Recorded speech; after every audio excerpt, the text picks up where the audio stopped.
दीपक केसरकर असं म्हणतायत की शपथविधी जो आहे तो महायुतीचा आहे, भारतीय जनता पार्टीचा आहे, असं वागू नका, असं दीपक केसरकर म्हणतात. अजिबात नाही. शपथविधीसाठी जी जागा निवडलेली आहे ती बघण्यासाठी बावनकुळे साहेब आज त्या ठिकाणी गेले होते. अचानक म्हणजे कार्यालयात बसले असताना 2-3 कार्यकर्ते ठरवलं की आपण तिकडे जाऊन चक्कर मारू, एवढंच झालं. पण त्या संदर्भामध्ये म्हणून कोणाशी कोऑर्डिनेशन झालेलं नाही, हे खरं आहे. उद्या आम्ही सगळेजण त्या ठिकाणी एकत्रितपणे जाणार आहोत. हे आमचं ठरलेलं आहे, संध्याकाळी ठरलेलं आहे, दुपारीच ठरलेलं आहे. पाहणी सुद्धा आम्ही त्या ठिकाणी करणार आहोत आणि पुढचे सगळे निर्णय जे काय असतील ते तुम्हाला दिसेल की आम्ही एकत्रितपणे घेणार आहोत आणि एकत्रितपणेच त्या ठिकाणी राहणार आहोत.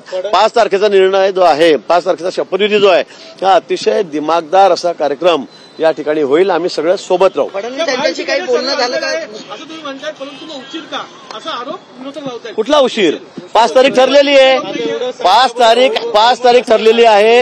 एवढं माइंडेड लोकांनी, जनतेने, मतदारांनी आम्हाला दिलेलं आहे. जनता सुद्धा खुश आहे, आपण बघतात, आणि आम्ही सगळे खुश आहोत. याच्यामध्ये कुठे फक्त तब्येत एकताजींची खराब होती, त्यामुळे आपणही बघितलेलं आहे. 4-5 दिवस ते गावी होते, 2 दिवस गावी होते, नंतर इथे आल्यावरही त्यांच्यावर उपचार सुरू आहेत. हे सगळं स्पष्ट आहे आपल्या समोर. त्यामुळे इथे कोणामध्येही आमच्यामध्ये मतमतांतर नाही. फडणवीसांना फोन लावून दिला का?